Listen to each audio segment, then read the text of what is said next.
जी निलगिरीचा जे काही झाडाचा पाला आहे ते त्यांनी तोडला आणि एका पात्रामध्ये शिजवायला ठेवला. म्हणजे विज्ञानाचे अंग त्या आणि रंग त्याच ठिकाणी त्यांनी दाखवायला सुरुवात केली आणि ऊर्ध्वपातन पद्धतीनं त्याच्यातून तेल कसं निघेल याचा त्यांनी प्रयत्न केला. तो प्रयत्न काही प्रमाणात यशस्वी झाला. अशा प्रकारचे उपक्रमशील सर आहेत. नंतरच्या काळामध्ये शाळेतील काही छोटे छोटे विद्यार्थी घेऊन ते आकाशवाणीवर कित्येक वेळा गेले.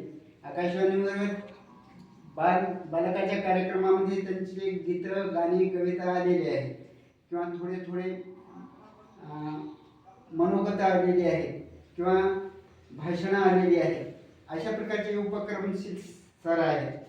आणि तसेच आजच्या कार्यक्रमाचे जे काही अध्यक्ष आहेत हे आपली एनर्जी वादात घालण्याऐवजी संवादातून सगळ्याकडून काम कसं करून घ्यायचं तेही या कार्यक्रमाला लाभले. या कार्यक्रमाला गर्दी जरी नसली तरी गर्दी माणसं मंचावर आहेत आणि सर्जनशील साहसांना सीमा नसतात. तसं हे सगळं सर्जनशील कार्यक्रम आहे. नवनिर्मितीचा कार्यक्रम आहे. हे छोटाखानी जरी असला तरी भविष्याचं फार मोठं आहे.